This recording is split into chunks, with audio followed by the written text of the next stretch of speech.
welcome to another episode of the Nerd Entrepreneurs Podcast, where we interview young entrepreneurs around the globe in order for you to learn and get inspired to turn your own ideas into reality. I'm your host, Dan, and today I am as thrilled as ever to share yet another exciting startup story with you. Buckle up and enjoy the ride.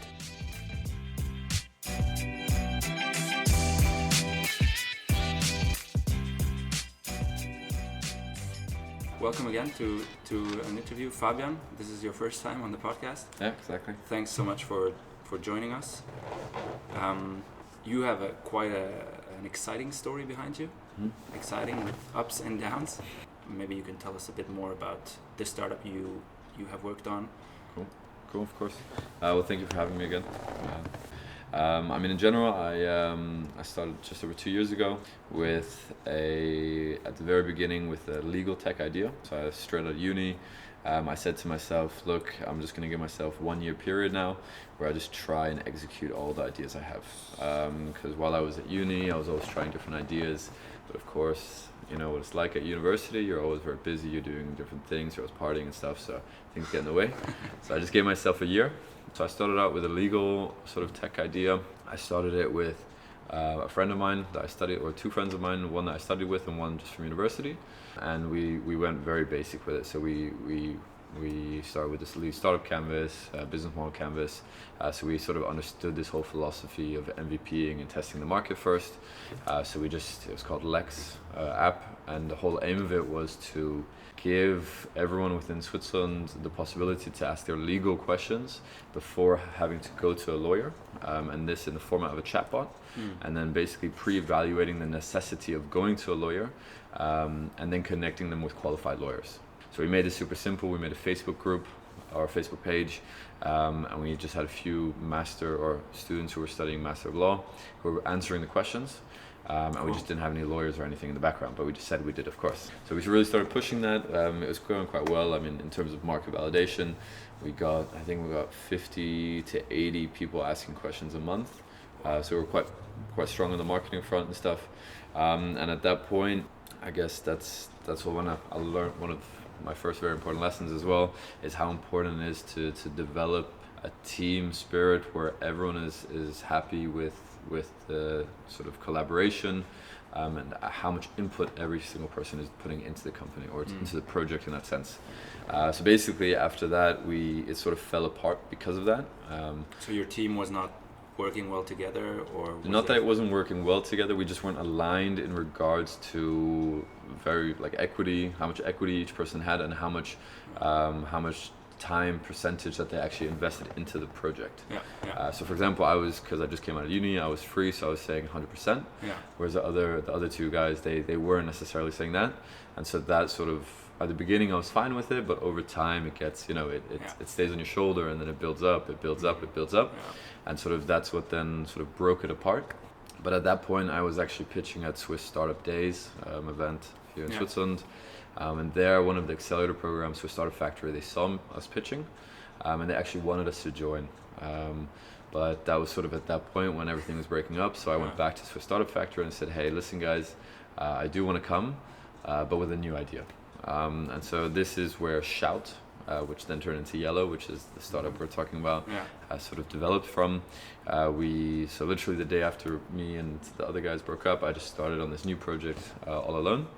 And that went really back to my principles, or my understanding at design management, where everything is about qualitative research, really understanding the customer, and sort of doing this double diamond human-centered design process. And what Shout was at its very core at the beginning was to hear the stories of individuals and being able to implement that into business processes. So making sure that a company as a whole can produce products and services or marketing strategies that are very human-centered. So it started out with the app idea, very basic wireframes and stuff. I pitched that to Swiss Startup Factory. They said, okay, you can come in, but you have to find co-founders within 2 months, because that was one of sort of their one criteria when joining. So I said, okay, I'll build a team within 2 months, and that's when Shout started to grow.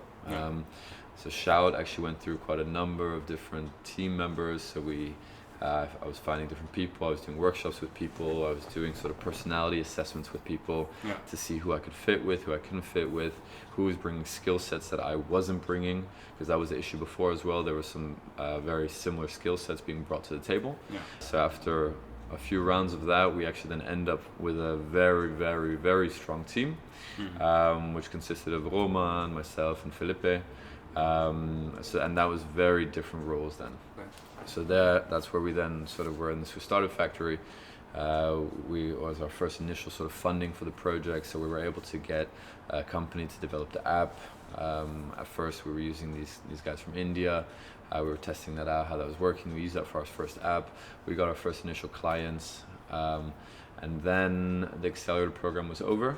We had Felipe as our CTO, and essentially we decided to throw away our entire product again and pivot. And so here we pivoted from the application where people could essentially answer questions from companies in the format of Snapchat. So the application was built exactly like Snapchat, except you have questions, you can accept them, answer them purely in video. These videos we would then send to the companies. So super basic, and you would get rewarded in monetary reward for it. So we pivoted from that into making more of a tool. So we sort of threw away the whole product. And allowed people to use it with their own clients. So this is kind of where the whole concept of Yellow, the way that it was at the very end, developed. And Yellow was video online surveys. So essentially it was very similar for companies as they do now with online surveys, except that for the consumer or for the respondent, they would answer purely in video styled format. So it's extremely similar to the way that people are communicating anyways, Instagram, Snapchat, with their friends and family. But now they could also communicate that way to the companies. We would then sort of break down the videos, transcribe them, put data on it, and that would be then sent back to the companies. So that was the product. We moved forward after the Startup Factory. Then we were lucky enough to get into another accelerator program in Finland called Startup Sauna. It's really one of the most renowned startup accelerators within Europe, at least. And so we went there for 7 weeks, and that was the most incredible time. So there we learned so much about. It was a free MBA. We learned everything about product market fit, about assessing your team members, about financials. And the way it was constructed was that you would have different week slots. You would get sort of some information for each week's product market fit, for example. Then for the rest of the week, you would just meet coaches from all over the startup scene, who would just coach you constantly. And just this constant feedback, constant workshop is what really brought us forward. It brought us forward to such a point that we actually discovered that we had a big problem. And that our problem was that we had a lack of, we didn't have a fit between our market and our business model. So essentially, because of the mismatch between who our clients was and who our market was and what our business model was, we didn't have a sustainable business model. So there we were really able to learn that we had to set up some tests with different markets to go into and very concretify it. So we had metrics for it. So we could see which one makes the most sense to go further in, and at that point we sort of realized, actually none of it makes sense right now.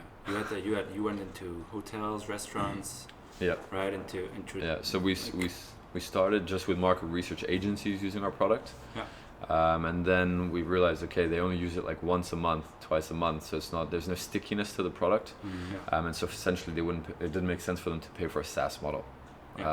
So then we decided, hotels, they do customer feedbacking, restaurants, they do it as well, golf courses do it as well. So we started to focus in more on customer satisfaction feedbacking, and on those 4 different niches. In a sense. And then none of them panned out in the end. So we had hypotheses again as to what our product can solve for them. One of the biggest one was the response rate. Our hypothesis was always that the response rate of surveys are too low, and therefore if it's in video it would be increased. But we realized actually no one had a problem with that, because they had 30% response rate, 35% response rate at a high, and that was enough for them. Then we thought, okay, our second hypothesis was that by having video, you would have more qualitative information because a lot of people don't write text into their field boxes. But we found out that's not true. Actually, people will write text into field boxes. Yeah. So in all of those niche markets, we found out our hypothesis wasn't true, and therefore there was no value. Our product was not bringing value to these sections. Yeah. And I guess the biggest reason this happened is because of that pivot that we did between Startup Factory and Startup Sauna. So our pivot of our product there, going from an app-based product to a tool-based product. So browser. So it's browser-based, yeah. Right? Mm-hmm. Less on a technical aspect, more of the way that the entire product works as a whole. Yeah. So prior to that, we had our own pool of users. So that means a client would come to us. They say, look, we need to have 50 people's stories. We need to understand the market. Yeah. They need to be in this age demographic. Yeah. Give it to us. So it's basically recruitment recruitment of the people, as well as then getting their stories, or doing the research for them essentially. Yeah. Whereas afterwards, we were just a tool. And when we pivoted, we didn't take into consideration that our target audience will not appreciate the new value we've created with our product. So that was sort of our biggest. So you kind of say before, for the first version, you kind of made your market research early enough, and they were sure that they want it. Yeah. But then you pivoted, and then you didn't check it again before you built it, kind of. So basically, we had a working business with our first product. We had clients coming in already. We were already making revenue, and for some reason we thought there was a lot of problems with it, because we thought we were sort of stuck in the Swiss market because we constantly had to build up our own pool. Yeah, you only had users in the respondents in the Swiss and market. so we thought that the Swiss market wasn't good for our product, and therefore we have to develop our product to be more international. So basically we wanted to scale quicker. Yeah. We didn't have patience. Yeah. and so we developed a tool, but without even assessing anything behind it. Yeah. So I think that's one of the biggest reasons for our failure.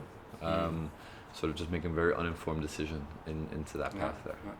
But I could see that, you're like, this is not good, let's pivot. And for me, there's something in the pivot, it's going to be better. Exactly, but, it's true. But it's a good learning. You have to be really careful. Exactly. Because you have not done the research for the pivot. And I guess that's the thing. We always want to have results quicker, right? Yeah. So then we think, okay, maybe if I do this, then the results will come quicker. Yeah. But in reality, it's not. You just have to stay. You have to stay with what's working. And every time you do change something, you have to design tests for it. And that's what I really learned at Startup Sauna. That if you might think that this pivot might make sense, but test it. Right, so create 3 or 4 different tests, set hypotheses for each of those tests, and then go out and execute on them and see how far or how close that they come to your goals. Yeah. And based on that, evaluate or assess if it makes sense to move into that direction. Yeah. So have you ever thought about going back to the old idea? Yeah, a few times actually. Especially now because working at Tesla, and here we customer satisfaction is a big thing. So we do send surveys to everybody that has a test drive with us, that picks up a car with us, and there I've thought so many times about how useful it could actually be here. So it is something that I do. I am quite connected to the product. So in that sense, I have thought about it. But on another end, when we stopped, we very clearly cut it off. We still have all the software and stuff, so maybe in a few years from now we can use it again. But right now, it's not something that I will pick up straight away again. I do see the potential for it again, but it's not something I'm ready to invest my time back into. You've mentioned the accelerators a couple of times. The Swiss Startup Factory, Sauna, right? Startup Sauna. Startup Sauna. Yeah. Can you maybe share a bit more about these accelerators and what's your opinion? Why should people try to participate in one? Yeah, for sure. There's a lot of different accelerators that focus on different stages of a startup. So before even thinking about going to one, you really have to assess your own standpoint, where that you are. Are you just a project? Are you just an idea? Are you just a project, or are you actually a company already making revenue? And then there's different accelerator programs for each of that stage. For us, it was extremely useful. So Swiss Startup Factory, first of all, because that brought me from an idea to a product. Yeah. So it gave me initial funding that I could use so we could pay the software developers and get a product out there. So that was super important. For me, I come more from a design background, so I wanted some business support or business sort of mentorship. Yeah. So that's also one of the things I went in there with, because the people there, they're very strong from the business side. Yeah. So I do say accelerators are really good for you as long as you evaluate first what you're going in for, and then to evaluate that accelerator program will be able to give you that. Yeah, but I mean, definitely Swiss or Startup Sauna, for example, is a zero equity accelerator program, so we didn't lose anything. We just gained. Because usually a lot of the accelerators want some part of your startup. You know? So that used to be the case. Yeah. Now most accelerator programs, well, a lot of them are closing. A lot of them are moving into a 0% equity kind of thing, because just startups, or there's so much competition out there that startups aren't necessarily ready to give away equity anymore. Yeah. For example, Kickstart Accelerator here in Zurich, they're zero equity. Startup Sauna is zero equity. The only ones that can really take equity still are the best. So Y Combinator. Yeah. But Y Combinator also gives you $120,000. Yeah. Right. So and they give you the best network in the world. They give you the best investors. They give you the best coaches. So there you're ready to give some equity.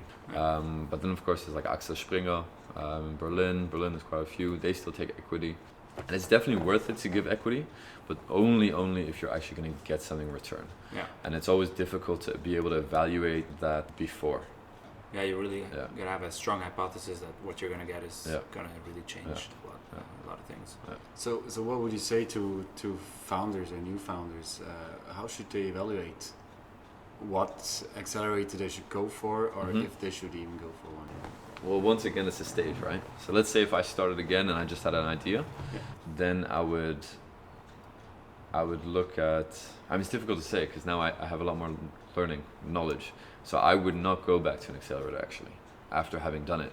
But I think I actually came out with a lot more learning than I had before. But so for, let's say, a new founder, brand new founder, never started a startup, I would say there the biggest thing you need to get is the network of the entrepreneurship world in that sense. Not even people that are ready to invest, but people that are ready to talk to you and work on your ideas with you, and to sort of give you a roadmap to a product market launch. Because before that, I mean, before you find a product market fit, there's nothing else is important. And so you need people that are experienced with that, people that have done that before, people that can sort of make sure you're taking the right decisions and stuff. And that's a very soft skill, analytical thing. So you have to go and talk to them. You have to talk to the people who are actually going to be sort of guiding you to see if they have that knowledge or not. And then, of course, another thing technically. What do you have to give? And what are they going to give? What are they going to give, and what do you take? In terms of equity, in terms of finances, how much are they going to give you? Are they going to give money? Are they just giving you support? Yeah, and just looking down sort of a blank sheet. Yeah. And what do I have to bring as a founder? When do they take me, or how do they evaluate what startups they take in? Essentially, it's like an investor, right? Yeah. So they look at, and it depends as well. Like Startup Sauna, it was funded by the government. So there they were looking at things that will help the local community or the local startup scene. But if it's more of a financially based one, then they're going to look at it like an investment. Yeah. So they're going to look at it. Okay, who are you first of all as a founder? Because you have nothing else at the beginning. Right, if you're just an idea, there's nothing else on your back. So do you have the skill set or the past experience to prove you're able to bring an idea to reality? Then also, or how far are you ready with your project? Do you have product market fit or not?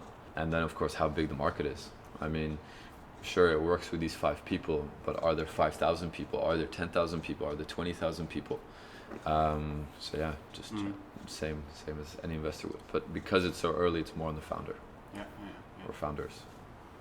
I just want to jump back to one word or one expression you said a lot, and a lot of our listeners are first-time listeners, right? That want to know more about entrepreneurship. Product market fit. You read a lot about it. What is it exactly? Yep.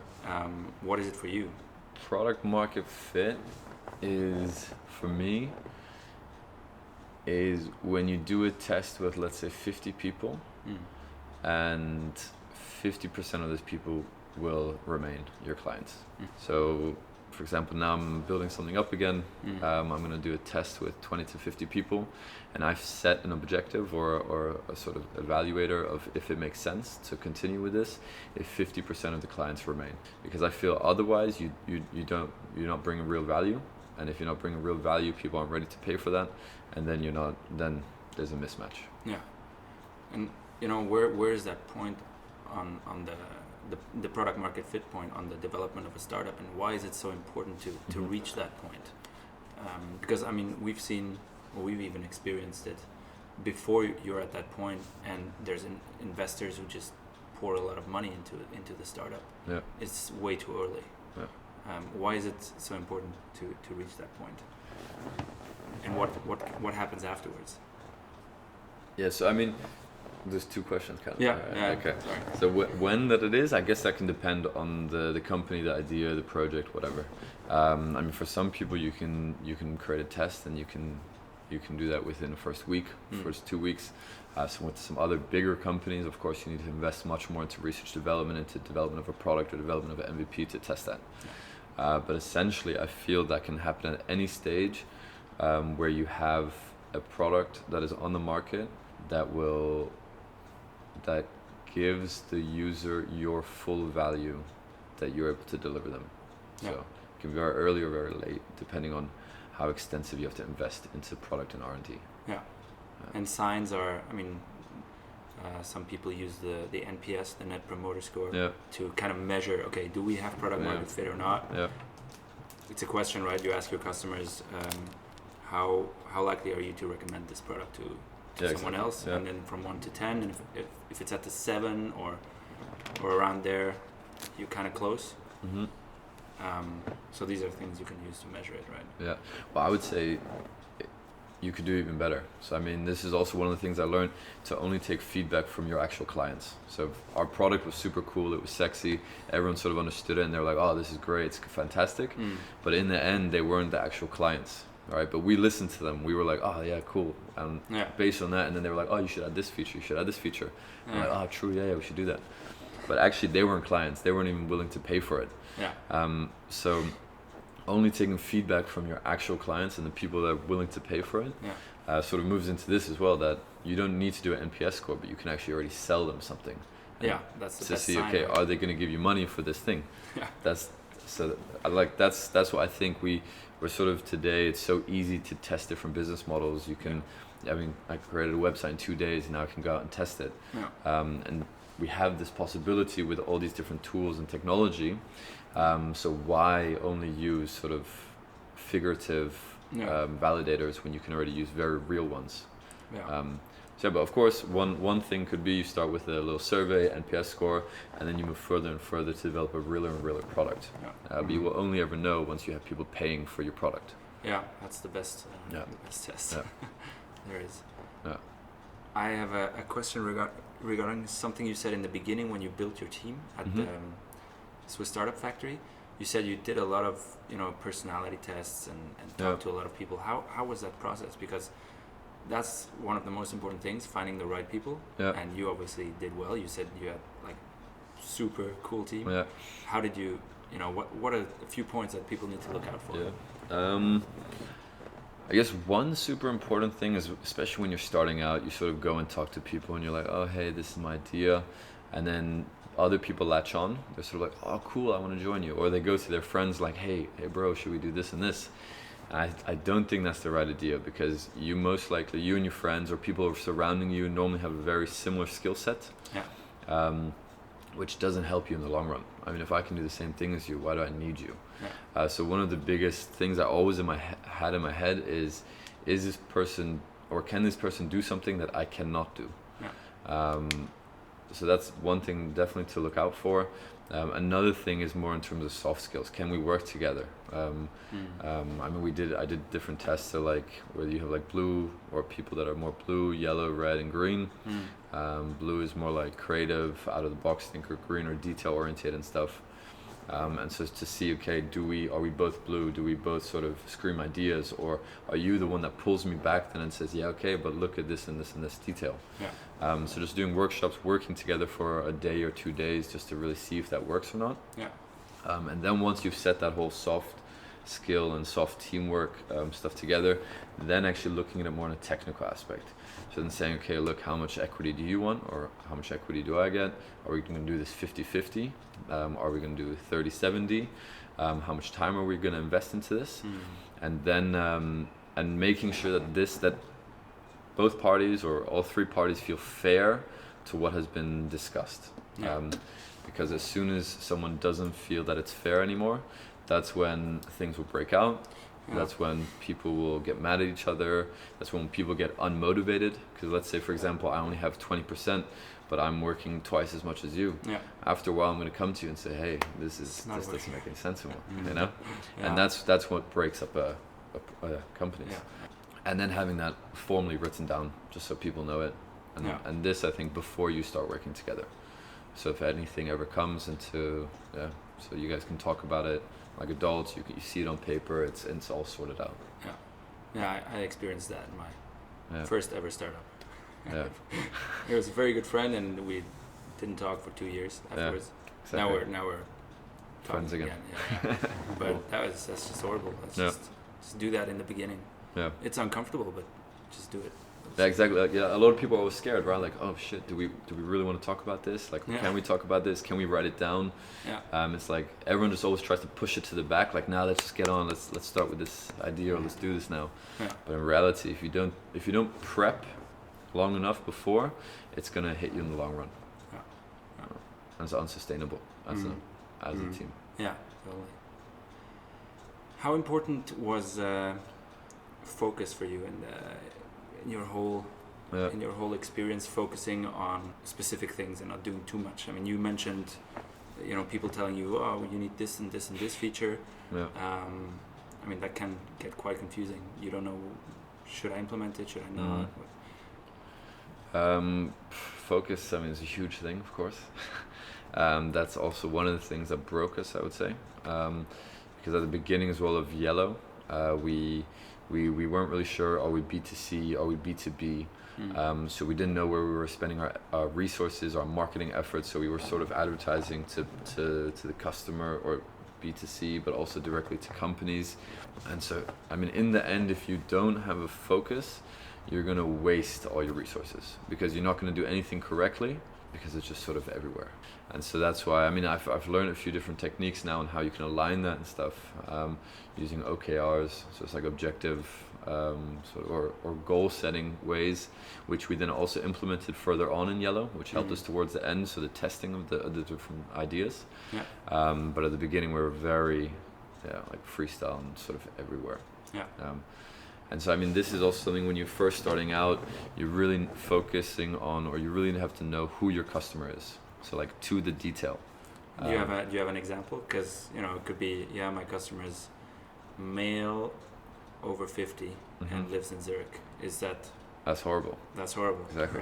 Right? So you have an example of what would be a good customer description, just as an example? Yeah, I mean, the best thing, of course, if you already have names of people or names of companies. So let's say you're B2B and you say, okay, look, these are my top 5 companies that are targeting, but within these companies, who I'm also targeting, of course. So let's say for our product of Yellow now, it would have made sense to target the customer satisfaction team within hotels or within car companies, things like that. So having their exact names, and then of course knowing who they report to, how much power they actually have to implement things like this. That's very B2B sales now, because you have to know politics and everything like that. But let's say if you're B2C, that sort of, okay, let's say now if I'm starting a dog food company, let's say I'm only going to focus on Wädenswil, like a region of Zurich. So a region of Zurich. So I'm just going to focus on the small region of Zurich that has 5,000 people. I'm only going to focus on people there that have dogs that are 0 to 6 months old, and only this breed, or a specific breed. How do you find out who has that dog? That's the role of marketing. Okay, so you gotta find that out somehow. Okay. Well, no, but by knowing that that's my customer, I'm only going to spend my marketing efforts on finding those people. Yeah. So instead of communicating, hey, dog owners of whole of Switzerland, who has the biggest and the smallest dogs of any breed possible, Yeah. I'm going to say, hey, dog owners of Wädenswil, who have a dog younger than 6 months, this is for you. And just by focusing on that, or by having that focus, I can benefit much more. And I'm a one-man show right now in that sense for that project. Yeah. So it's like I don't have the possibility to look at whole of Switzerland, but I do have the resources to look at just one specific area, just one dog size. Yeah. Like so. Yeah. And I know what you mean. And today, I can tell you as a customer today, for example, I was looking for rain trousers for when I bike. Yeah. And I googled rain trousers, and I saw two options. I saw plastic trousers, and I saw plastic trousers for biking. And they were, I mean, seriously, they're the same trousers. Yeah. But I chose the trousers for biking. Yeah. Even though they were 5 francs more expensive. Yeah. Because the messaging was so much, I really felt, that's probably really felt like for it was me. targeting you. Yeah, exactly. So it really works as a customer as well. Yeah. Is there anything you'd like to share to new founders that are listening? Yeah, I guess one thing, I mean, depending where you're coming from, how old you are, if you're just studying, if you have experience, but just get ready to fail. And there's sort of this glamour about startup, about being entrepreneur, being able to work on your own time, having coffee meetings, all this blah, blah, blah. But in reality, it's business, it's gonna hurt, and you're most probably gonna fail, let's be honest. 9 out of 10 startups, they fail.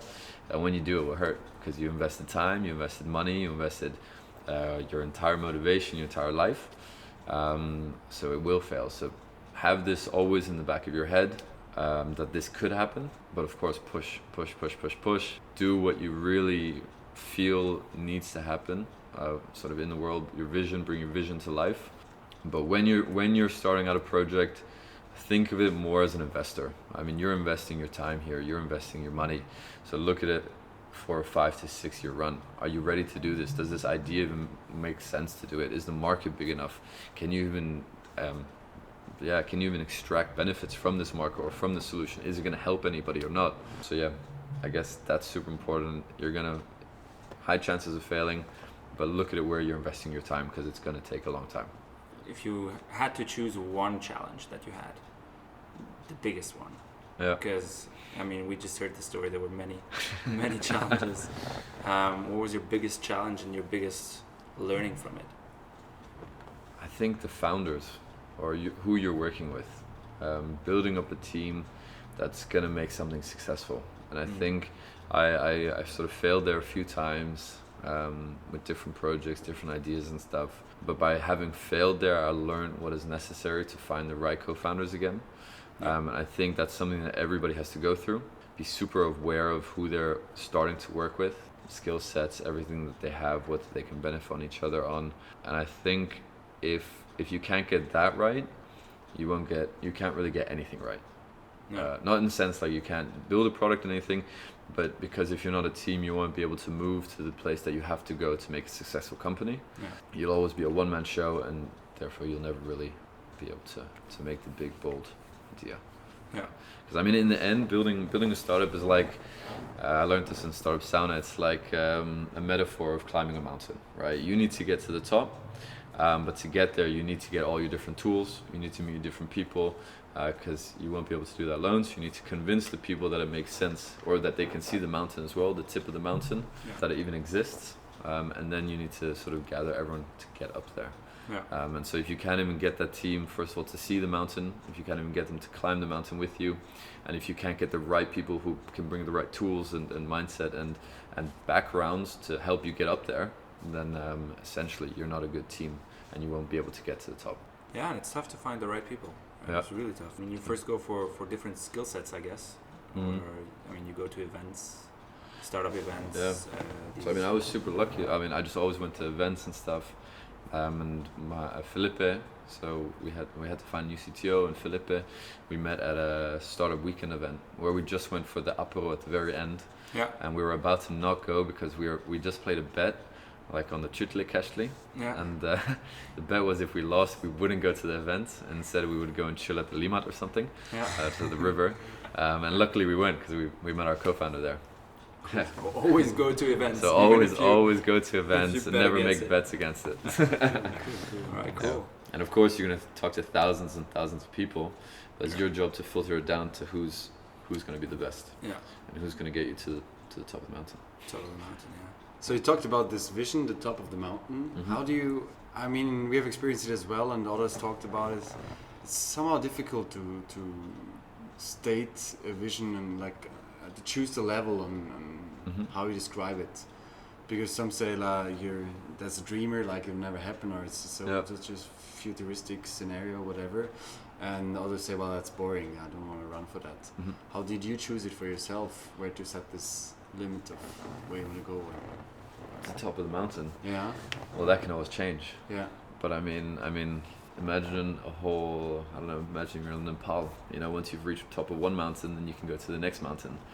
So I guess to convince people, you need to be as visionary as possible but to make that seem realistic or achievable as well, right? So if it's too far-fetched, so let's say if we're talking about a vision that's in 20, 30 years from now, then it's going to be super hard to convince people.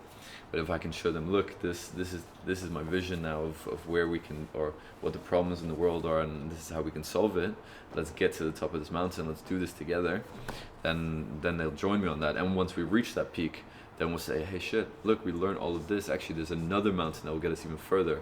I mean, every successful startup does this now, right? Facebook started like this, and now they just kept climbing mountains. Yeah. Oh. All right. Nish, do I have any other questions? I think I'm good so far. Is there anything you'd like to share apart from that? I mean, we've covered a lot of topics. Yeah. It's super interesting. Yeah, I guess this is one thing that stuck with me as well, because obviously I came straight out of uni and I was like, okay, I'm going to do this, I'm going to become a founder. I saw all these successful stories from people in Silicon Valley. I was like, I can do this too. And I guess one of the biggest things I learned here is there's two types of founders, or two types of people that can actually start a company. Either you have a very technical skill, so you're able to code already, you're able to make a product into reality. And then of course you can do that and you can test things constantly, right? So Mark Zuckerberg, he just tested things constantly. One thing exploded, Facebook was born. Yeah. And another type of founder is someone that has much more market experience or market knowledge. So this is someone that's worked in a market for 5-6 years or even just 2-3 years, but he's discovered the real problems that exist in that market or with people. So really I think if you're starting out, because I know a lot of viewers are just starting out, I think the biggest, most important thing at the very, very beginning is self-reflection. So looking, okay, who am I? What are my skill sets? Am I technical? Do I have a design background? Can I make something into reality? Or no, I don't. Okay, then let's be real. I need to go and work somewhere, or I should discover problems at least for at least 2 years, and then make sure these problems are big enough that it makes sense to solve them.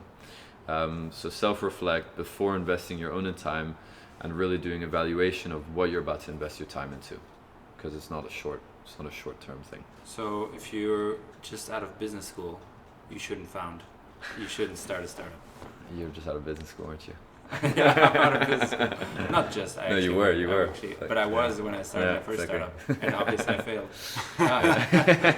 But as you said, I learned so much. I learned more than in a job. That's true. So I mean, I guess it also just depends. For the learning, right? Yeah. You just know you'll fail, exactly. But you'll learn more than. I mean, you will learn more, and it's probably cheaper than going to college in the US, for example. But everything's cheaper. No, I mean, I guess you could also just out of business school. I guess it depends if you're a type of person that can learn quick and try new things and execute. I mean, if you're just very theoretical, then no, I would say probably not. Yeah. But if you just come out of business school and you can open up a computer and learn Photoshop in a day, or learn to build a website and stuff, then yeah, sure, okay, try it out. But I just think you have a much more realistic chance if you are sort of one of those two people. Yeah, that's for sure. Yeah. And especially, I guess, the biggest thing is about being able to identify real problems and then evaluating how large that problem is.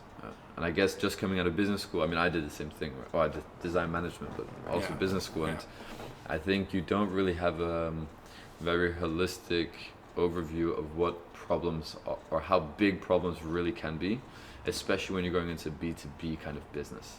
Like there you have to understand business politics, who's reporting to who you need to sell to, how you need to sell to them, how that they budget their finances at the beginning of the years, and all these different things. And just coming out of business school, and you don't really know that. I had no idea. Exactly. Really.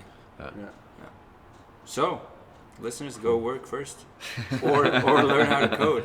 I didn't. So, and that really sucks. Or just fail. Or fail and learn. That's fine. That's what we did. Yeah. So, exactly. We're still here.